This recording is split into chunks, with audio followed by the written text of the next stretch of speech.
أنفسنا ومن سيئات أعمالنا من يهده الله فلا مضل له ومن يضلله فلا هادي له ونشهد أن لا إله إلا الله وحده لا شريك له ونشهد أن سيدنا ومولانا محمدا عبده ورسوله أما بعد فأعوذ بالله من الشيطان الرجيم بسم الله الرحمن الرحيم أولم نعمركم ما يتذكر فيه من تذكر وجاءكم النذير وقال النبي صلى الله عليه وسلم نعمتان مغبون فيهما كثير من الناس الصحة والفراغ صدق الله وصدق رسوله النبي الكريم ونحن على ذلك من الشاهدين والشاكرين والحمد لله رب العالمين اللهم صل على سيدنا محمد النبي الأمي وعلى آله وأصحابه وسلم تسليما كثيرا كثيرا يا رب صل وسلم دائما أبدا على حبيبك خير الخلق كلهم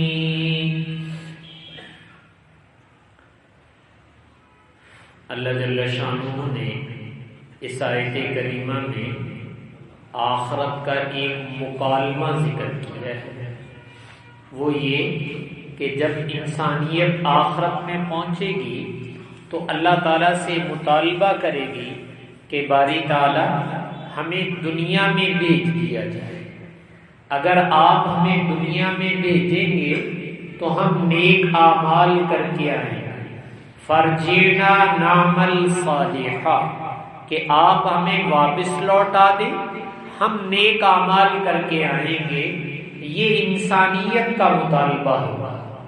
تو اللہ تعالیٰ جواب میں فرمائیں گے اولم نعمرکم ما یتذکر فیہ من تذکر وجاءکم النذیر، کہ کیا میں نے تمہیں اتنی عمر نہیں دی تھی، اتنا موقع نہیں دیا تھا کہ جس میں نصیحت حاصل کرنے والا اگر نصیحت حاصل کرنا چاہتا تو ضرور حاصل کر لیتا۔ میں نے تو تمہیں دنیا میں اتنا موقع اور اتنی عمر عطا کی تھی کہ تم اس میں نصیحت حاصل کرنا چاہتے تو کر سکتے تھے۔ وجاءکم النذیر، اور مزید یہ کہ صرف عمر دے کر نہیں چھوڑ دیا، وقت دے کر نہیں چھوڑ دیا، بلکہ تمہارے پاس ڈرانے والے بھی آتے رہے، انبیاء علیہ السلام اور ان کے نائبین، وہ تمہیں آ کر خبردار بھی کرتے رہے، تو تمہیں متنبع کرنے کے لیے، خبردار کرنے کے لیے بھی ایک نظام رکھا، اور تمہیں زندگی بھی ہم نے دی تھی، اور اتنی دی تھی کہ اللہ تعالیٰ دینے والے یہ کہتے ہیں کہ اس میں اگر کوئی نصیحت حاصل کرنا چاہتا تو موقع بہت آئے تھے کہ جن موقعوں پر تمہیں عبرت اور نصیحت حاصل، لیکن اگر تم نے حاصل نہیں کی تو یہ تمہاری اپنی کوتاہی اور غفلت ہے۔ کبھی انسان غفلت میں ہوتا ہے، بے خبری میں ہوتا ہے، ایک جگہ سے مڑنا تھا اور اپنے دھیان میں آگے نکل گیا، آگے جا کر چونکتا ہے کہ اوہو مجھے تو پتہ ہی نہیں چلا، مڑنا تھا میں آگے نکل آیا ہوں۔ تو یہ یقیناً جو آگے نکل گیا ہے یہ اپنی غفلت اور سستی کی وجہ سے ہے، وگرنہ مڑنے کی علامات تو موجود تھی۔ ایسے ہی اللہ تعالیٰ نے اس کائنات میں رہتے ہوئے بہت ساری علامات، نشانیاں رکھی ہیں کہ جس سے انسان کا موڑ آخرت کی طرف مڑ جائے، لیکن ہم اپنی غفلت اور بے دھیانی کی وجہ سے ادھر متوجہ نہیں ہوتے اور اپنے منہ اٹھا کر آگے چلتے چلے جا رہے ہیں۔ تو اللہ تعالیٰ یہ کہتے ہیں بھئی آخرت میں آ کر تم نے کہنا ہے فرجنا نعمل صالحا کہ یا اللہ ہمیں واپس لوٹا دیجئے گا، ہم نیک اعمال کر کے آئیں گے. تو اللہ تعالیٰ کہیں گے اولم نعمرکم کہ کیا میں نے تمہیں عمر نہیں دی تھی، اس میں تم نصیحت حاصل کرنا چاہتے تو نصیحت حاصل کر سکتے تھے. بھائیو یہ جو زندگی کے لمحات ہیں جس کو میں اور آپ عمر بھی کہہ دیتے ہیں، زندگی بھی کہہ دیتے ہیں، یہ اللہ تعالیٰ کی بہت بڑی نعمت ہے کہ اللہ تعالیٰ نے جو سانس دیے ہیں، جو وقت دیا ہے، اس جیسی نعمت کائنات میں کوئی اور نہیں ہے. بلکہ یوں کہا جائے تو بے جا نہیں کہ یہ باقی تمام نعمتوں کے حاصل ہونے کا ذریعہ ہے. زندگی ہے تو آپ زندگی کی باقی نعمتوں کو استعمال کر سکتے ہیں، لیکن بھائیو زندگی ہی ختم ہو گئی تو میں اور آپ دنیا کی کسی نعمت کو بھی استعمال نہیں کر سکتے. سانس نکل گیا، روح نکل گئی تو ساری نعمتیں بیگانہ ہو جائیں گی. نہ کھا سکتے، نہ پی سکتے، نہ پہن سکتے، کچھ بھی نہیں دنیا کا کام کر سکتے. تو دنیا کی تمام نعمتیں، ان کے استعمال کی چابی وہ میری اور آپ کی زندگی ہے. تو زندگی کے لمحات اس کی بہت قدر کرنی چاہیے کہ اللہ تعالیٰ نے یہ سب سے بڑی نعمت دی. جیسے آپ دیکھتے ہیں کہ گھر میں کوئی سیف الماری ہے، کوئی محفوظ جگہ ہے، آپ نے مال و دولت، زیورات، قیمتی چیزیں اس میں رکھی ہوئی ہیں، لیکن اس کو لاک لگایا ہوا ہے. لاک لگایا ہوا ہے تو آپ جب تک چابی سے کھولیں گے نہیں تو اندر کی کوئی چیز بھی باہر نہیں آ سکتی، آپ استعمال نہیں کر سکتے. چابی لگائیں تو وہ چیزیں تمہارے ہاتھ میں آ جائیں گی، تم استعمال کر لو گے. ایسے ہی میں نے عرض کیا کہ دنیا کی تمام نعمتیں، ان کی چابی اللہ تعالیٰ نے میری اور آپ کی زندگی کو بنایا ہے. تو ہم یہ سمجھیں کہ زندگی یہ تمام نعمتوں کی چابی ہے، چاہے وہ روحانی نعمتیں ہوں، چاہے وہ مادی نعمتیں ہوں. جتنی بھی روحانی نعمتیں ہیں، نماز ہے، روزہ ہے، حج ہے، زکوٰۃ ہے، تلاوت ہے، ذکر ہے، دعا ہے، نیک اخلاق ہیں، یہ آپ تبھی استعمال کر سکتے ہیں اگر زندہ ہے. اگر دنیا سے چلے گئے، قبروں میں کتنے لوگ پڑے ہوئے ہیں، کوئی کام، کوئی ڈیوٹی نہیں ہے، لیکن وہ نماز نہیں پڑھ سکتے، وہ روزہ نہیں رکھ سکتے ہیں، وہ ذکر اور دعا نہیں کر سکتے ہیں، وہ کوئی نیک عمل قبر میں جا کر نہیں کر سکتے ہیں. لیکن آج اگر اللہ نے مجھے اور آپ کو زندگی دی تو میں اور آپ یہ سارے نیک عمل کر سکتے ہیں. حضرت عبداللہ ابن عمر رضی اللہ تعالیٰ عنہ کے متعلق آتا ہے کہ سفر میں تشریف لے جا رہے تھے اپنی سواری پر، اور خادم ساتھ سوار تھا. ایک جگہ قبر کے پاس سے گزرے تو جلدی سے نیچے اترے اور ایک طرف ہٹ کر 2 رکعت نفل نماز ادا کی. تو خادم نے پوچھا کہ حضرت یہ کوئی خاص جگہ ہے یا کسی خاص آدمی کی قبر ہے کہ آپ اس کو دیکھ کر اتریں اور ایک طرف ہو کر آپ نے 2 نفل پڑھے؟ کہا اس کو تو میں جانتا بھی نہیں ہوں کہ یہ کس کی قبر ہے. البتہ قبر دیکھتے ہی ایک خیال ذہن میں آیا تھا، وہ یہ کہ یہ قبر والا جو لیٹا ہوا ہے یہ چاہ رہا ہے کہ مجھے اللہ زندگی دے تو میں 2 نفل اور پڑھ لوں، لیکن اس کو موقع نہیں. یہ اٹھ کر باہر نہیں آ سکتا، یہ پڑھ نہیں سکتا، اور میرے پاس موقع ہے. جیسے یہ خیال آیا تو میں اپنی سواری سے نیچے اترا ہوں اور میں نے کہا چلے 2 رکعتیں ہی پڑھ لینی چاہیے. تو بھائی آج کی یہ زندگی، میں نے عرض کیا، یہ بہت قیمتی دولت ہے جو اللہ تعالیٰ نے ہمیں عطا فرمائی ہے. ہمیں اس کی قدر پہچاننی چاہیے کہ زندگی کے ذریعے سے میں اور آپ کیا کچھ کما سکتے ہیں، وہ اللہ تعالیٰ نے اسی زندگی کے اندر رکھا ہے. رسول پاک صلی اللہ علیہ وسلم کے قربان جائیں، آپ نے اسی کے متعلق ارشاد فرمایا، نعمتان مغبون فیہما کثیر من الناس، کہ 2 نعمتیں ایسی ہیں کہ اکثر لوگ ان نعمتوں کے بارے میں دھوکے میں پڑے ہوئے ہیں، ان نعمتوں کی قدر نہیں کرتے.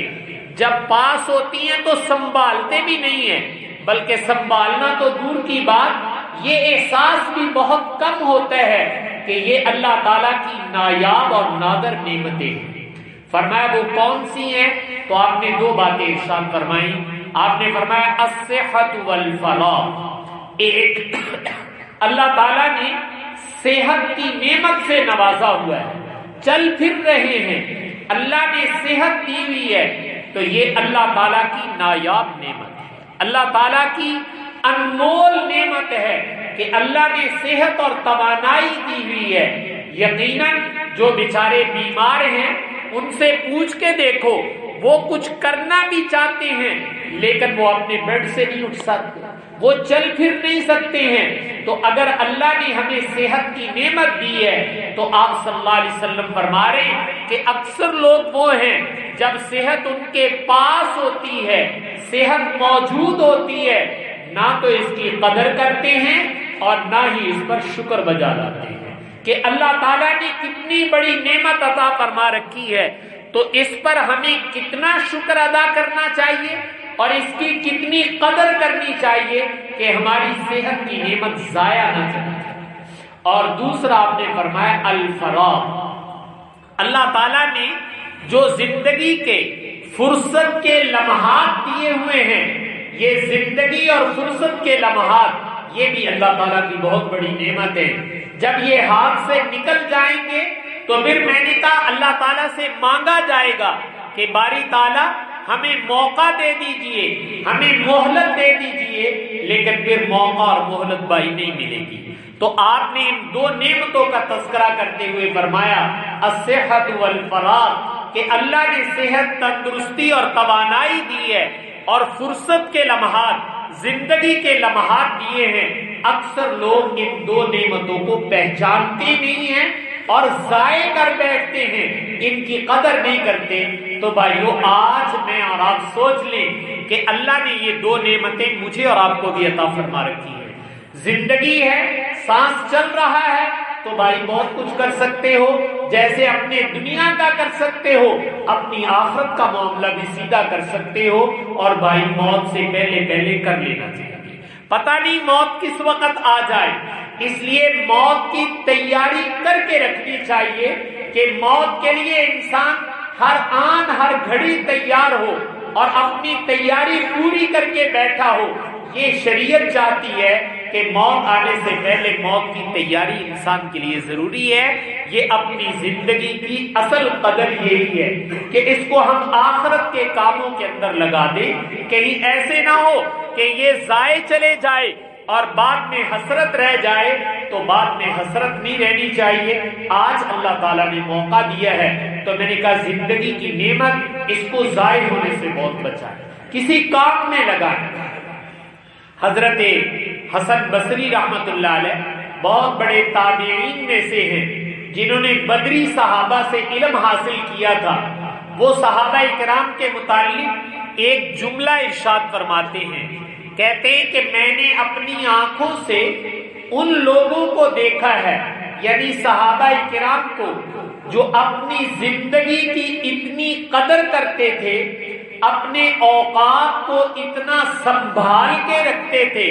فرمایا تم لوگ سونے اور چاندی کو اتنا نہیں سنبھالتے، تم لوگ سونے اور چاندی کی وہ قدر نہیں کرتے ہو جتنا میں نے صحابہ کرام کو دیکھا کہ وہ اپنی زندگی کے اوقات کی قدر کیا کرتے تھے، اپنا وقت نہیں ضائع جانے دیتے تھے، کسی نہ کسی کام میں لگائے رکھتے تھے کہ میری زندگی کا کوئی لمحہ وہ ضائع نہیں جانا چاہیے.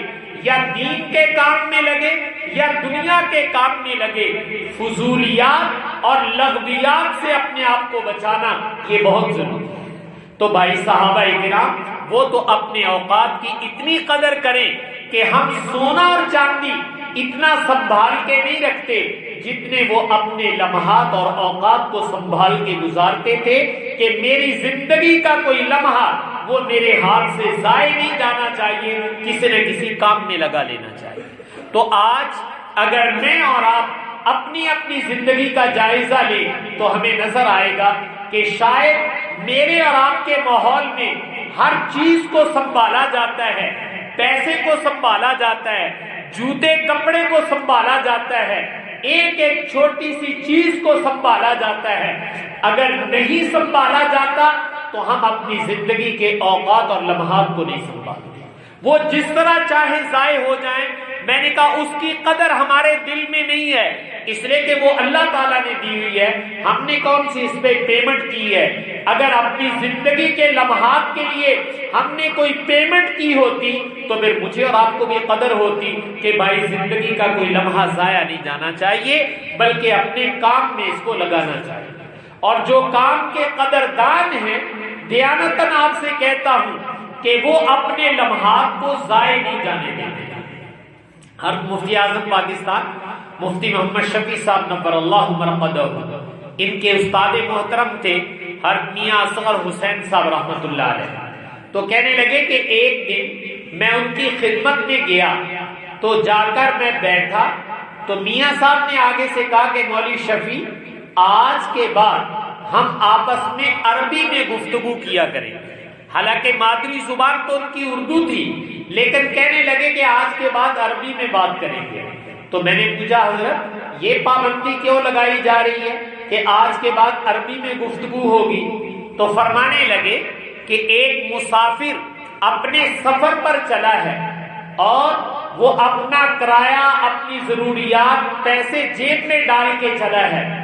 جب پیسے تھوڑے رہ جائیں اور سفر زیادہ ہو تو آدمی اپنے پیسوں کو بہت سنبھال کے چلتا ہے کہ یار اگر کرایہ ختم ہو گیا تو آگے والی منزل کیسے چلے گی۔ وہ بہت پھونک پھونک کر، سوچ سوچ کر اپنے پیسوں کو خرچ کرتا ہے۔ تو فرمانے لگے مولوی شفیع اللہ تعالیٰ نے آخرت کے سفر کے لیے یہ زندگی کے لمحات دیے تھے۔ اب میں بوڑھا ہو گیا ہوں، پتہ نہیں یہ کب ختم ہو جائیں، سفر بہت لمبا ہے، تو میں چاہتا ہوں کہ ہم کوئی ادھر ادھر کی بات نہ کیا کریں، جو ضروری بات ہوگی آپ بھی بے تکلف عربی نہیں بولیں گے، میں بھی بے تکلف عربی نہیں بولوں گا، سوچ کر ضرورت کے بقدر بات کر لیں گے اور باقی اپنا وقت جو ہے وہ اپنے ذکر اور اپنی دعا اور مناجات کے اندر لگا دیں گے تاکہ ہمارا کوئی لمحہ ضائع نہ جائے۔ تو صاحبو جو تو قدردان ہیں وہ اپنے دوستوں سے بھی یہ کہہ لیتے ہیں کہ یار زیادہ گپ شپ اچھی نہیں ہے، ضرورت کی بقدر بات کرو، دل لگی کی بھی کوئی بات کر لو، لیکن یہ تو کوئی مشغلہ نہیں ہے کہ وقت گزارنے کے لیے، میں نے کہا گپ شپ کے لیے گھنٹوں گھنٹے لگا دیے جائیں، یہ کوئی اچھا مشغلہ نہیں ہے۔ سمجھدار انسان ایسے نہیں کرتا ہے۔ بھائیو جن سانسوں سے ہم آخرت کے ہیرے جواہرات کما سکتے ہیں ان سانسوں کو ضائع کر دینا، بلکہ ان سانسوں کے بدلے میں گناہ خرید لینا، یہ تو کوئی دانائی اور عقل مندی نہیں۔ تو اس لیے ہم اپنی زندگی کے جو لمحات ہیں ان کی قدر پہچانیں کہ ہماری زندگی کے لمحات ضائع نہیں جانے چاہیے۔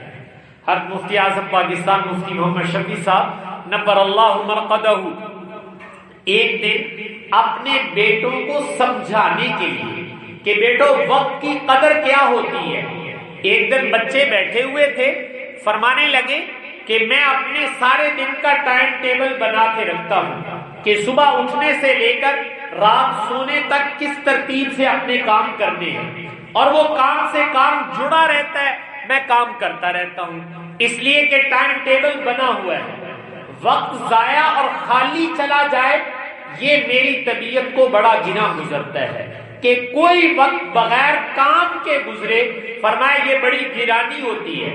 پھر سمجھانے لگے کہ انسان کو قضائے حاجت کے لیے بیت الخلا جانا پڑتا ہے، واش روم جانا پڑتا ہے۔ یقیناً جب قضائے حاجت کے لیے جاتے ہیں تو سوائے پیشاب کے وہاں کوئی اور کام تو نہیں کیا جا سکتا، چونکہ وہ وقت ہی اتنا ہوتا ہے، قضائے حاجت کر کے فارغ آ جاتا ہے۔ فرمایا جب قضائے حاجت کے لیے بیٹھتا ہوں تو ذہن پر ایک سوال سوار ہوتا ہے کہ کیا اس وقت کوئی اور کام بھی کیا جا سکتا ہے؟ تو اور کام تو کوئی نہیں کر سکتا، البتہ کسی ایسی جگہ چلے جاؤں کہ جہاں دیکھوں کہ لوٹا میلا کچیلا پڑا ہوا ہے یا گندا پڑا ہوا ہے، تو میں سوچتا ہوں چلو اتنی دیر اس کے اوپر پانی گرا دیا، یہ لوٹا صاف یہاں اچھا لگتا ہے، میلا کچیلا اچھا نہیں لگتا، تو واش روم میں جا کر میں اور کام تو کوئی نہیں کرتا، قضائے حاجت اور اس کے ساتھ لوٹا دھو کر باہر واپس آ جاتا ہوں کہ یہ وقت بھی کسی کام میں لگنا چاہیے۔ تو میں آپ سے عرض یہ کر رہا ہوں بھائی کہ میری اور آپ کی زندگی کا سب سے قیمتی سرمایہ وہ میرے اور آپ کے لمحات اور سانس ہیں۔ پیسہ اتنا قیمتی نہیں ہے، بہت معذرت، پیسے سے زیادہ قیمتی میری زندگی ہے۔ باہر کی چیزیں اتنی قیمتی نہیں ہیں جتنی میری زندگی قیمتی ہے، تو میں اپنی زندگی کو کام میں لگاؤں، یہ کہیں ضائع نہ کر بیٹھے۔ ہمارے ایک استاد صاحب سمجھانے کے لیے مثال کے طور پر فرمایا کرتے تھے کہ انسان کے لیے سب سے قیمتی چیز اس روئے زمین میں وہ میرا اور آپ کا ایمان ہے۔ اللہ نے کلمے کی دولت دی ہے، ایمان جو ہمارے دل میں موجود ہے، یہ ایمان ہمارا سب سے قیمتی سرمایہ ہے۔ لیکن سمجھانے کے لیے یہ فرماتے کہ ایمان جیسی قیمتی دولت جو اللہ نے میرے اور آپ کے دل میں رکھی ہوئی ہے، خدا نہ خواستہ اللہ تعالیٰ میری اور آپ کی حفاظت فرمائے، کسی کا ایمان ضائع ہو جائے، مرتد ہو جائے، اسلام سے پھر جائے، اسلام کو چھوڑ دے، تو اس کا ایمان ضائع ہو جائے۔ یہ ایمان جیسی قیمتی دولت وہ ضائع ہو گئی۔ لیکن اگر زندگی وفا کرے، زندگی ابھی باقی ہو اور اللہ تعالیٰ توبہ کی توفیق دے دے تو توبہ کر لے، دوبارہ کلمہ شہادت زبان سے پڑھ لے، کلمہ طیبہ زبان سے پڑھ لے، تو وہ ایمان جو دل سے نکل گیا تھا وہ دوبارہ واپس آ جائے گا۔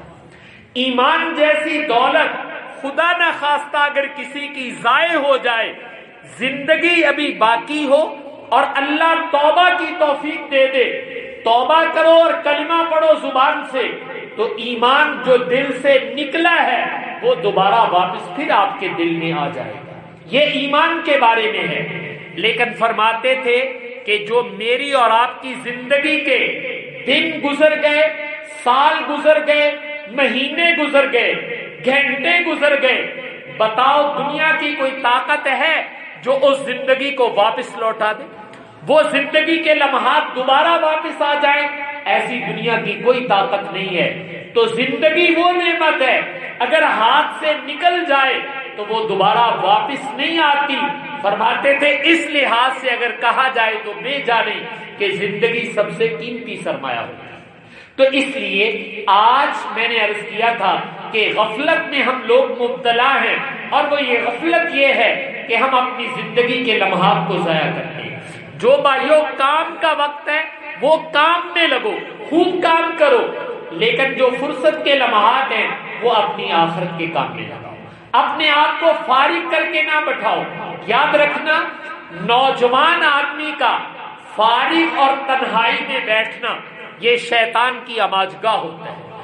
جو نوجوان فارغ ہے، تنہائی میں بیٹھا ہوا ہے، تو یاد رکھیے گا شیطان اس کے سر پہ مسلط ہو جائے گا۔ اس لیے اپنے ایمان، اپنے دین اور اپنے اخلاق کو اگر بچانا ہے تو فارغ نہ اپنے آپ کو بیٹھنے دے، اپنے آپ کو کام میں لگائیں، یا پھر تھک جائیں تو آرام کر لے، پھر تو زندگی ڈسپلن سے گزرے گی۔ لیکن اگر ہم کام میں نہیں لگتے ہیں تو یاد رکھنا یہ قیمتی سرمایہ یہ ضائع ہوتا ہے، بلکہ اس سے گناہوں کا ارتکاب کیا جاتا ہے۔ تو اللہ تعالیٰ یہ کہہ رہے ہیں اَوَلَمْ نُعَمِّرْكُمْ مَا يَتَذَكَّرُ فِيهِ مَنْ تَذَكَّرَ وَجَاءَكُمُ النَّذِيرُ، کہ ایمان والو ہم نے تو تمہیں اتنا موقع دیا تھا، زندگی دی تھی کہ اگر تم نصیحت حاصل کرنا چاہتے تو ضرور حاصل کر لیتے، اور تمہیں خبردار کرنے والے، متنبع کرنے والے، ڈرانے والے بھی دنیا کے اندر آئے تھے، لیکن تم نے موقع کیوں ضائع کر دیا؟ تو آج اللہ نے موقع دیا ہے۔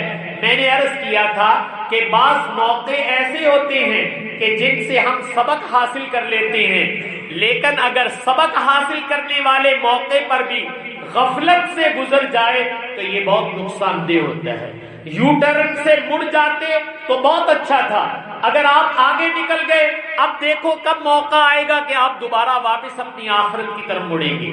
ایسے لمحات کو ضائع کرنا، میں نے کہا یہ زیب نہیں دیتا ہے۔ اسلام کی تعلیمات وہ اتنی عمدہ ہیں کہ جس سے زندگی بار بار بدلتی ہے، لیکن آج ہم اپنی اسلامی تعلیمات کو چھوڑ کر ان چیزوں میں کھو گئے کہ جن سے زندگی ضائع ہوتی ہے۔ آج انگریزی سال یا جس کو آپ شمسی سال کہہ دیتے وہ ختم ہو کر اگلا سال شروع ہوا ہے۔ آپ دیکھتے ہیں کہ پوری دنیا میں کیا طوفان بدتمیزی آج کی رات مطلع کیا جاتا ہے۔ آج کی رات کتنے گناہوں کا ارتکاب کیا گیا، کتنا پیسہ ضائع کیا گیا، کتنی حرام کاریوں کا ارتکاب کیا گیا۔ کیا یہ انسان اس لیے پیدا ہوا تھا؟ اور شکوہ میرے اور آپ سے ہے بھائیوں کہ جو دین کو جانتے ہیں، جو مسلمانوں کے گھر پیدا ہوئے ہیں، ان کو یہ پتہ نہیں ہے کہ یہ راتیں ضائع کرنے کی نہیں ہے، یہ گناہوں کا ارتکاب کرنے کی نہیں ہے، یہ فضولیات اور لغویات میں پیسہ ضائع کرنے کے لیے نہیں ہے۔ یہ جو کام آج کی رات کیے گئے ہیں، قرآن یہ کہتا ہے ان المبذرین کانوا اخوان الشیاطین، یہ لغویات اور فضولیات کرنے والے یہ سب شیطان کے بھائی ہیں، شیطان نے اس راستے میں لگایا ہے۔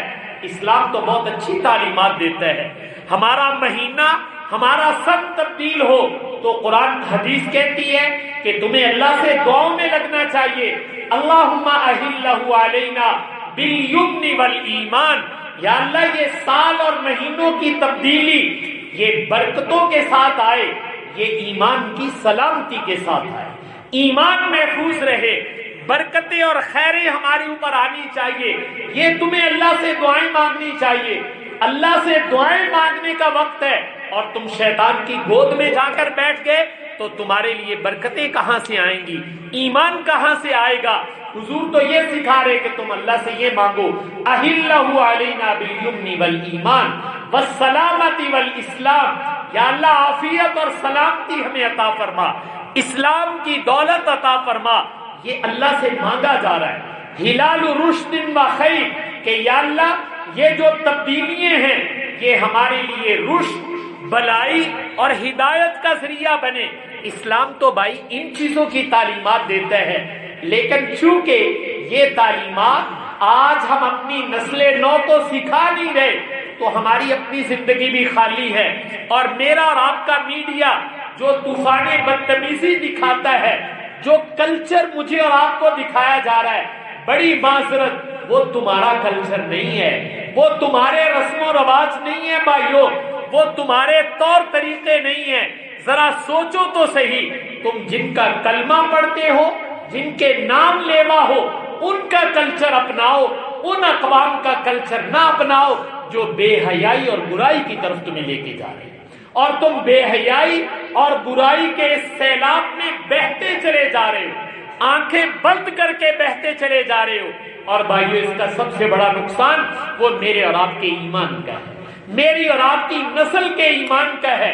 یاد رکھیے ان قوموں کو ہمارے باقی مفادات سے کوئی ضد نہیں ہے، اگر ان کو ہے تو وہ تمہارے مذہبی ہونے کے ساتھ ہے، تمہارے پختہ مسلمان ہونے کے ساتھ ہے، وہ تمہاری تاریخ کو پڑھتے ہیں، تم اپنی تاریخ سے واقف نہیں ہو، وہ جانتے ہیں کہ یہ قوم جس کو مسلم کہا جاتا ہے جب بھی دنیا میں ترقی کی ہے، انہوں نے فتح اور کامیابی حاصل کی ہے، وہ انہوں نے اپنے ایمان کے بل بوتے پر کی، وہ انہوں نے اپنے اچھے اعمال اور اخلاق کے بل بوتے پر کی ہے۔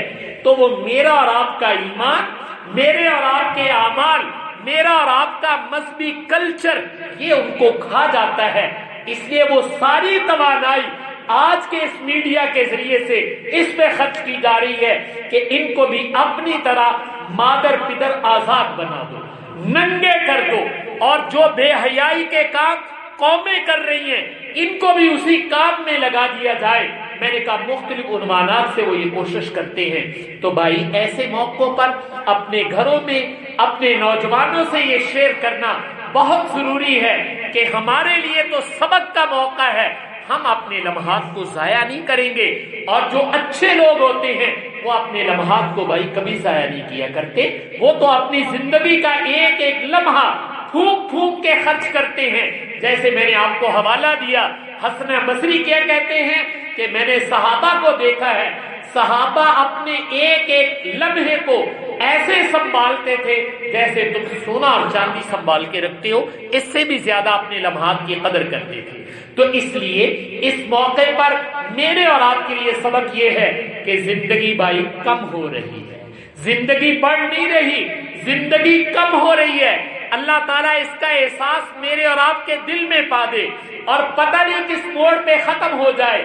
لہٰذا اپنی زندگی کو قیمتی بناؤ اور کام میں لگنے کے عادی بنو، فضولیات اور لغویات سے اپنے آپ کو بچا کے رکھو. اور جو سرور کونین صلی اللہ علیہ وسلم نے فرمایا تھا کہ 2 نعمتوں کی ناقدری کی جاتی ہے، ایک صحت اور دوسرے فرصت کے لمحات. صحت کی قدر کرو، کام میں لگاؤ اور شکریہ اللہ کا ادا کرو، اور فرصت کے لمحات کو اپنے اچھے اچھے کاموں میں لگاؤ جس میں میری علمی، عملی، اخلاقی ترقی ہو.